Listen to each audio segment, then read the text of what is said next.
नरे नरे नरे। अरे तुम मेरा पीछा क्यों कर रहे हो? पीछा आज से कर रहे हैं, तुमसे प्यार न हो गया है। I love you. अरे तुम पगला गए हो क्या?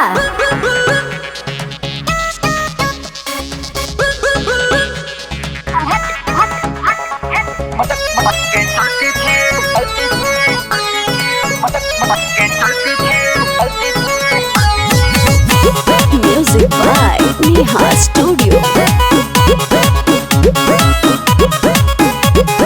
कबो हमरा आगे तू तो कबो हमरा पीछे रे, बीच बाजार में काहे छोरा ओढ़नी मोरा खींचे रे।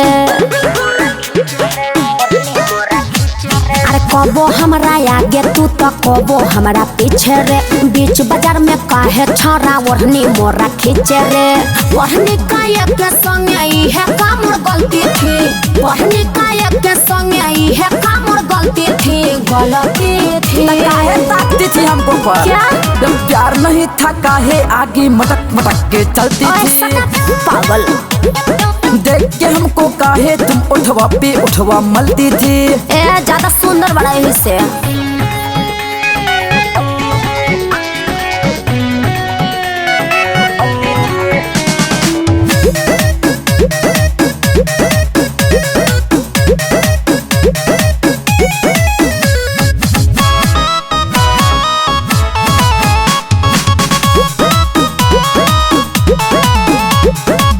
हंसना मेरा जुल्म कर जाएगा, हमको पता न था कि दिल तू लगाएगा।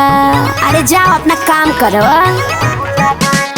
छुट्टी होते ओके टाटा बाय, सुबह रोज गुड मॉर्निंग है। क्या था बोलो, क्या था बोलो, क्या था? क्यों बोलते हो? साइकिलिया पे आती थी, लंच में साथे खाती थी। क्या था बोलो, क्या था? कुछ नहीं था। बोलो ना क्या था? अरे कुछ नहीं था बाबा।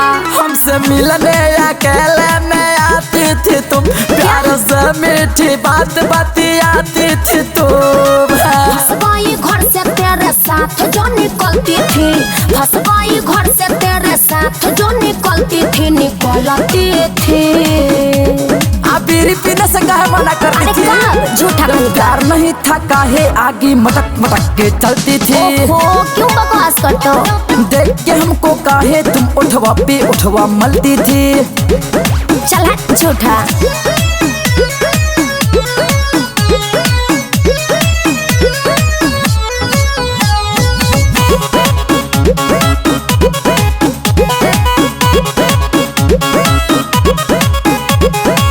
प्यार के तोरा तो हम नहीं जननी, साचो कहिले लभर कबो न मननी। अरे अब तो समझ गइल नु। कारी कारी अखिया में कजरा के धार, लाल तो हकार उठ लाली मार। काहे बोल, काहे बोल, का रह रे? क्या रहे? खिड़की से टुक टुक देखल तोर का कही अखिया के धोखा रहे। बोल काहे बोल, काहे बोल, काहे? अरे क्यों झूठ बोल के फंसा रहे हो? तोरे सपना देखिले रोज लागे न मन, पागल भइले चक्कर में तोरा बिल्डर बचन। सच कही तोरा ला न कबो हम चलती थी, सच कही तोरा ला न कबो हम चलती थी, म चलती थी।